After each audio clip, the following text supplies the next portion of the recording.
सबने झांकने के लिए, तमाशा देखने के लिए खिड़कियां तो खोली, मगर हमारा साथ देने के लिए अपना दरवाजा किसी ने नहीं खोला। चलो ये तो आरोपी थे, हाफिज शाहिद आरोपी थे, कारी राशिद आरोपी थे, अब्दुल सुभान आरोपी थे, लेकिन इनकी फैमिली का क्या कसूर है भाई? इनकी फैमिली का क्या कसूर था? आपने तो उनसे भी रिश्ता तोड़ दिया। मौलाना कलीम साहब सिद्दीकी को गिरफ्तार कर लिया गया 22 जुलाई को, 21 अगस्त को उसी से इस मामले को पूरा जोड़ा गया। अभी वो मामला भी आपके बीच में है, लेकिन आप सिर्फ ये बहुत से साथी सोशल मीडिया पर और वहां तो कह देते हैं उनका क्या हुआ, उनका क्या हुआ, लेकिन मेहनत करने के लिए कोई तैयार नहीं, जुड़ने के लिए।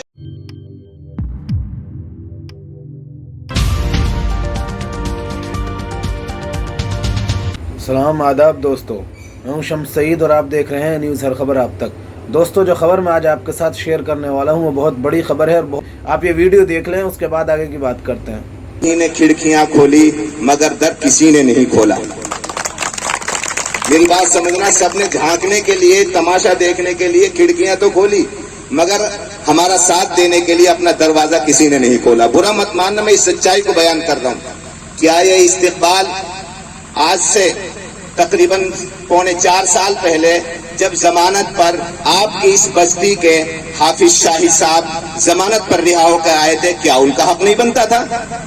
मैं आपसे सवाल करता हूं, आज से 3.25 साल पहले जब हाफिज शाहिद साहब जमानत पर आए थे, क्या उनका हक नहीं बनता था? खैर, वो वक्त गुजर गया। उसके अब 9 मई को जब ये बाइज्जत बरी होकर वो जमानत पर आए थे, बाइज्जत बरी होकर कारी राशिद साहब आए, हाफिज शाहिद साहब आए, अब्दुल सुभान साहब आए, क्या उनका हक नहीं बनता था इस्तिकबाल का? मैं पूछना चाहता हूँ, उलमा से पूछना चाहता हूँ, आप लोगों से पूछना चाहता हूँ, उनका जब कसूर नहीं था, क्या उनका इस्तिकबाल का हक नहीं था? जिन्होंने हमारी खातिर, जो बेकसूर थे, जिनको एक फलानी एक मंसूबाबंद साजिश के तहत में जिनको फंसाया गया, जो 9 साल अपने बच्चों से दूर रहकर आए। मैं बहुत शिकवे शिकायत करना नहीं चाह रहा मैं, और ना मैं ये मौका है और ना इसका कोई फायदा है, लेकिन वो वक्त देखा है हमने अपनी आंखों से। सब चेहरे हमारे सामने, जिम्मेदारों के सामने भी हैं। आज तक हाफिज शाहिद साहब के घर कोई गया हो, कोई जिम्मेदार गया हो, आप किस हाल में हैं? और जब वो जेल में थे, सबसे बड़ी बात यह है, ऐसे मौके पर चलो उनके ऊपर आरोप है, चलो ये तो आरोपी थे, हाफिज शाहिद आरोपी थे, कारी राशिद आरोपी थे, अब्दुल सुभान आरोपी थे, लेकिन इनकी फैमिली का क्या कसूर है भाई? इनकी फैमिली का क्या कसूर था? आपने तो उनसे भी रिश्ता तोड़ दिया। करीब के लोगों ने, जिम्मेदारों ने, रिश्तेदारों ने, आपने तो फैमिली का भी हालचाल नहीं पूछा। सिर्फ धारा के साथ बहते हो, ये मिजाज है? आज सब इस्तेमाल करने के लिए आ गए, ठीक है, ये भी हमारा फर्ज बनता है हम इसको, लेकिन आपने 9 साल में क्या खबरगिरी की उनके बच्चों की? उनकी फैमिली से आपने रास्ता क्यों तोड़ा? उनका क्या, उनको तो आपने बिल्कुल अलग थलग छोड़ दिया। बहरहाल ये भी एक पहलू है, इस पहलू से भी हमें सोचना चाहिए। और अभी भी एक और मसला है मेवात वालों, अल्लाह के फजल से जनाब एडवोकेट महमूद फराजा साहब की मुस्तकिल मेहनत से और जमीयत उलमा की मेहनतों से ये हजरात आपके बीच में है। खुशी का मौका जनाब की मेहनत से मिला है और जमीयत उलमा के वास्ते से सारी बातें हैं। खैर, उस तफसील में हम नहीं जाना चाहेंगे। अभी भी 21 अगस्त 2021 को 2022 चल रहा है, मैं उन 3 हादसात को जिक्र करना चाहता हूं जिनमें प्लानिंग के साथ मेवात को बदनाम करने की कोशिश की गई। पहला हादसा करीब ही का, पहले भी हुई होगी, करीब ही का 2013 का इनका था, और उसके बाद में 2020 का जब एक आरएसएस का एक चैनल, नेशनल चैनल, वो मेवात को बदनाम करने के लिए 10 एपिसोड उसने तैयार किए कि मेवात में दलितों पर अत्याचार हो रहा है। उस मौके पर भी हमारे कोई साथी आगे नहीं आए, लेकिन अल्हम्दुलिल्लाह हमारे कुछ गैर मुस्लिम साथियों ने उसको काउंट किया। एक वक्त वो भी आया था। अल्लाह के फजल से हमारे मेवात में भी भाईचारा बाकी है और वहां के लोगों ने मिल करके उसको काउंट किया, जगह जगह सच्चाई लोगों के सामने लेकर के वो आए।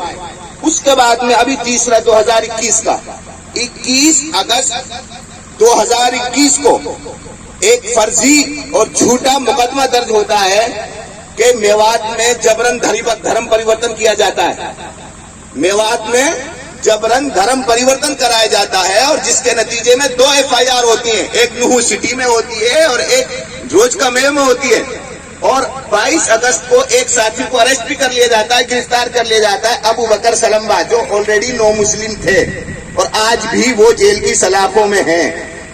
اس کے بعد میں ہمارے 4 ساتھیوں کے خلاف مقدمہ درج ہوتا ہے نامزد، مولانا دلشاد صاحب قاسمی ہینگن پور جو آپ ہی کے قریب کے ہیں، ماسٹر سوراب صاحب کھڑکھڑی اور انجینئر بھائی مبین صاحب اور ابو بکر صاحب، ان 4 ساتھیوں کے خلاف مقدمہ درج ہوا، اور پھر ایک ساتھی کو بعد میں شہزاد اس کو ایڈ کر لیا گیا، جس کے بعد الحمدللہ 22 اگست کو لے کر ہی ہم ذمہ داروں سے مل کر کے جہاں تک اللہ نے پہنچایا وہاں تک پہنچے، اللہ نے مدد کی۔ اس موقع پر بھی ایک بڑی سازش تھی میوات کو ملکی سطح پر، نیشنل سطح پر بدنام کرنے کی، لیکن اللہ کے فضل سے اس میں 2 ساتھی تو ریلیز ہو گئے، ابھی 2 ساتھی، ایک ساتھی وہ جیل میں ہے، اور اس کے 1 مہینے کے بعد مولانا کلیم صاحب صدیقی کو گرفتار کر لیا گیا 22 جولائی کو۔ 21 اگست کو اسی سے اس معاملے کو پورا جوڑا گیا۔ ابھی وہ معاملہ بھی آپ کے بیچ میں ہے، لیکن آپ صرف یہ بہت سے ساتھی سوشل میڈیا پر اور وہاں تو کہہ دیتے ہیں ان کا کیا ہوا، ان کا کیا ہوا، لیکن محنت کرنے کے لیے کوئی تیار نہیں، جڑنے کے لیے کوئی تیار نہیں، پریوار سے ملنے کے لیے کوئی تیار نہیں، یہ ایک پہلو ہے۔ جبکہ حدیث شریف ہم پڑھتے ہیں، المسلم اخو المسلم، مسلمان مسلمان کا بھائی ہے، نہ اس پر ظلم کرتا ہے اور نہ اس کو بے یار و مددگار چھوڑتا ہے۔ بے یار و مددگار چھوڑنا، اس پہلو کو میں بتانا چاہوں گا۔ یہ تو سمجھ رہے ہو آپ ظلم نہیں کریں گے ہم، لیکن بے یار و مددگار کا مطلب یہ ہے جیسے ہم نے قاری راشد کو چھوڑا، جیسے ہم نے حافظ شاہد کو چھوڑا، جیسے ہم نے عبدالسبحان کو چھوڑا، اور جیسے ابھی ہم نے مولانا دلشاد صاحب، ماسٹر سوراب صاحب، حافظ انجینئر مبین صاحب اور ابو بکر صاحب کو چھوڑ رکھا ہے، یہ ہے بے یار و مددگار چھوڑنا۔ ان لوگوں نے ان کو آپ نے بھلا رکھا ہے۔ تو کل ملا کر کے بات لمبی ہو جائے گی، وقت ویسے ہی بہت زیادہ ہو گیا ہے۔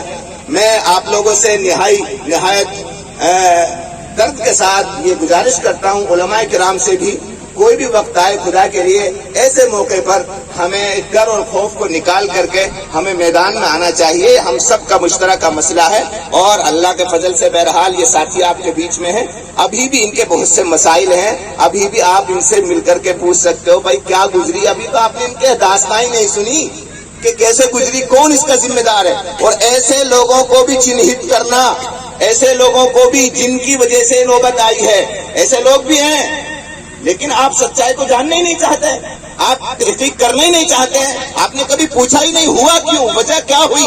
تو بہرحال یہ ساری چیزیں ہیں، میں یہ باتیں تو کبھی آپ ہمارے ساتھ بیٹھیں گے تو ہم بتائیں گے آپ کو۔ بہرحال ہم بہت شکر گزار ہیں بے پناہ اپنے مہمان خصوصی جناب ایڈوکیٹ پراجا صاحب کے، جو ہمارے بیچ میں اس محبت کے پیغام کو لے کر آئے۔ انصاف کی جیت ہوئی ہے، اور انشاءاللہ رات کتنی ہی اندھیری کیوں نہ ہو گھبرانا نہیں چاہیے، انشاءاللہ انصاف کا سویرا ہوتا ہی ہے، اور وہ ہوا بھی ہے۔ بہرحال ہماری کوششوں کا ہمارا جتنا دخل ہو جائے گا وہ کام آئے گا۔ اللہ تعالیٰ ان حضرات کی جو قربانیاں انہوں نے دی ہیں اس کا بہتر بدلہ پوری میوات کی طرف سے ان کو عطا فرمائے، ان کی فیملی کو، ان کے پریوار کو، جو اذیتیں جنہوں نے جھیلی ہیں، اللہ تعالیٰ اس کا بہتر بدلہ ان کو دنیا اور آخرت میں عطا فرمائے، اور جو کوششیں جس ساتھی نے بھی جس درجے کی ہے اللہ تعالیٰ اس کوشش کو بھی قبول فرمائے۔ وآخر دعوانا الحمدللہ رب العالمین۔ دوستو اگر آپ اس خبر کو فیس بک پر دیکھ رہے ہیں تو ہمارا فیس بک پیج ہر خبر آپ تک کو ضرور لائک اور فالو کیجیے گا، تاکہ آپ کو لیٹسٹ اپڈیٹ اور وہ خبریں ملتی رہیں، خاص طور سے جن کو گودی میڈیا نہیں دکھاتا ہے۔ اس ویڈیو میں اتنا ہی، ہمیں دیجیے اجازت، آگے پھر ملاقات ہوگی آپ سے کسی ایسی ہی خبر کے ساتھ، تب تک کے لیے جے ہند، دھنیہ واد دوست۔